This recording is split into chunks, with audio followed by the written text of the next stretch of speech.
আসসালামু আলাইকুম বন্ধুরা, আজ আমি আপনাদের সাথে খুব সহজ একটি রেসিপি শেয়ার করব।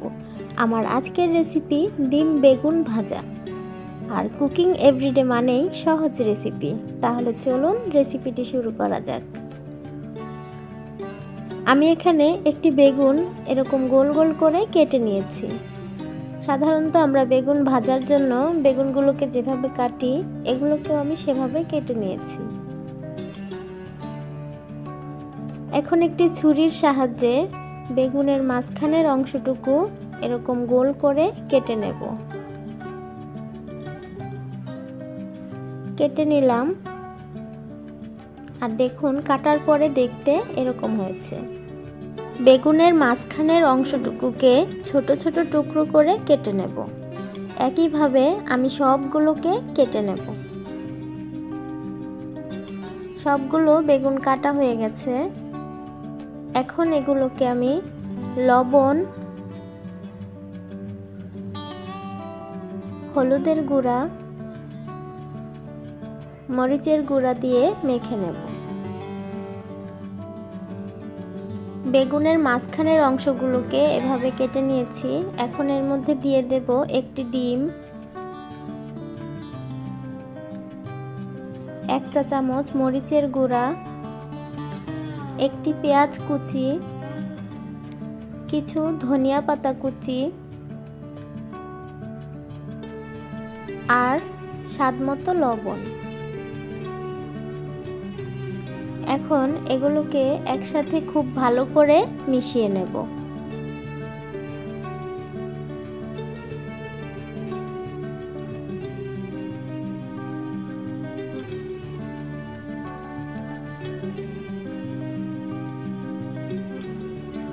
মেশানো হয়ে গেছে।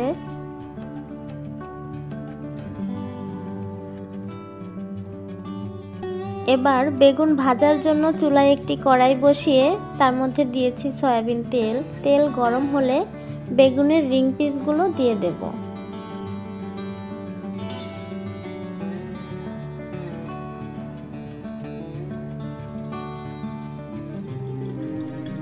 এখন ডিম বেগুনের যেই মিশ্রণটি তৈরি করে রেখেছিলাম, সেটি একটি চামচের সাহায্যে বেগুনের ফাঁকা অংশে এভাবে দিয়ে দেব।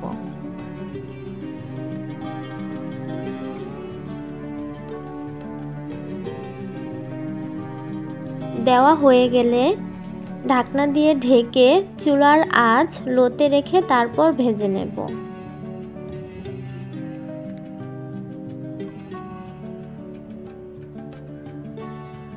এক পিঠ ভেজে নিয়েছি। এখন এগুলোকে খুব সাবধানে উল্টে দেব।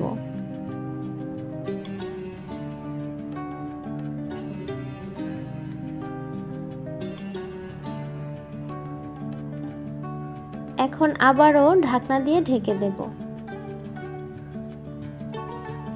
এগুলো ভাজা হয়ে গেছে, এখন তুলে নেব। একইভাবে বাকিগুলো ভেজে নেব।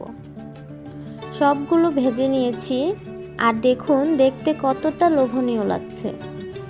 আশা করি আমার আজকের এই সহজ রেসিপিটি আপনাদের ভালো লেগেছে। এতক্ষণ সাথে থাকার জন্য ধন্যবাদ।